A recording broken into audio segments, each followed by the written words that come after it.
I had always been drawn to the old house at the edge of town.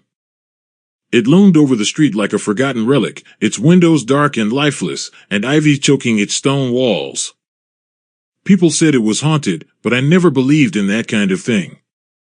Ghosts, spirits, just stories people told to scare themselves. So when I inherited it from my great-aunt Margaret, I didn't think twice about moving in. Free house? Why not? The first night was unsettling, though. It wasn't anything specific, but the air felt thick, and the silence was too heavy, like the house was holding its breath.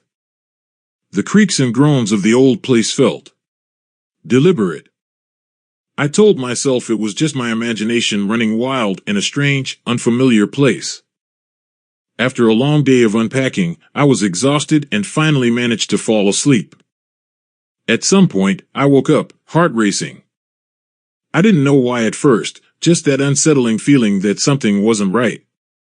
Then I heard it, a soft scratching sound coming from downstairs. My pulse quickened.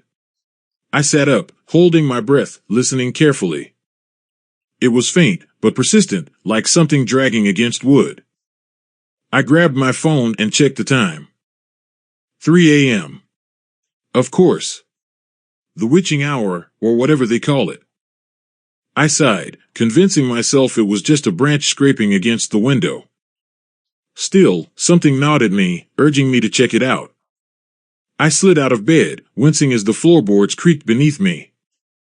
The house felt colder than it should have, the kind of chill that seeped into your bones. I grabbed the flashlight from my nightstand and made my way down the narrow, twisting staircase, its steps groaning under my weight. When I reached the bottom, the scratching stopped.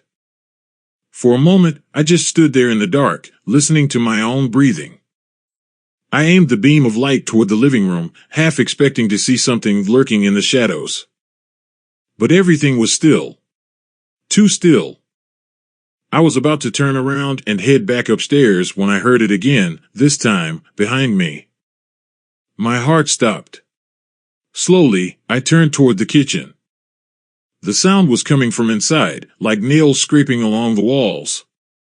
My hands shook as I crept toward the door, the flashlight shaking in my grip. I pushed the door open, and the noise stopped once more. The kitchen was empty. No branches, no loose windows. Just that same oppressive silence. I took a step inside, and suddenly, the door slammed shut behind me with a force that rattled the windows. I screamed, spinning around, the flashlight flickering in my hand. I tried to open the door, but it wouldn't budge. It felt like something was holding it shut, keeping me trapped inside. That's when I saw it, movement in the corner of the room, just out of the beam of my flashlight. My breath caught in my throat. I turned the light toward the corner, but there was nothing there. Then the whispering started. Soft at first, like the wind, but it grew louder, surrounding me. Words I couldn't understand, voices overlapping in a frantic murmur.